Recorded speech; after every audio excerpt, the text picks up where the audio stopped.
Thanks for joining us. I'm Anna Myler with the WBZ News Update. Our top stories: fire destroys a bar in Templeton overnight. You can see smoke and flames coming from the Otter River pub around 11 p.m. The chief tells us everyone who was inside got out safely, but the 100-year-old building is a total loss. The cause of this fire is under investigation. A Boston police officer hit by a car and dragged is recovering this morning. Police say the officer was investigating a crash on Harvard Street in Alston, near the on-ramp to the Mass Pike. He was trying to help move the car out of traffic when it started rolling and hit the officer and dragged him about 60 yards. The officer had a gash on his head and went to the hospital to get checked out.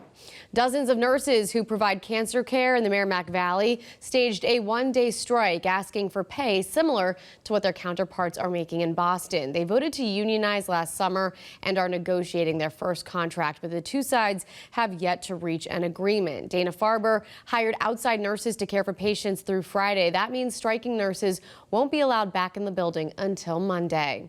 Now let's get a check of your next weather forecast with Zach Green. And Zach, today is going to be nice and we need to take advantage of it. Yeah, we certainly should, because we have mainly clear skies. Even though there's a little haze to go across with the afternoon, it's not going to inhibit our relative warmth. Slightly above seasonal averages in the mid to upper 60s. And there is that ribbon of smoke that will eventually be rising up to the north. So by the time we reach sunset, most of those aerosols will have dispersed. And thankfully, it's not going to lead to any air quality alerts, any issues for folks with pulmonary or respiratory concerns. So we can still open up the windows and carve out some time to get outdoors. Mid to upper 60s for most. Some areas trying to check off 70 degrees. Winds will still be coming off the water, due east in fact, so that's going to land us about a few degrees cooler for any of the beaches or anyone by the coastline. We're turning the corner. We're back into the rain chances tomorrow, generally midday and onwards. You'll notice a batch off to the west, or at least lining up in the Berkshires and eastern Mass, or rather eastern New York, as we wake up early tomorrow. Then some intermittent spells, spotty showers likely landing from central Mass over on the eastern side of the state. Not a lot of fanfare to go along with the end of the week, but we will sort of generate some steam and wrap in some rain bands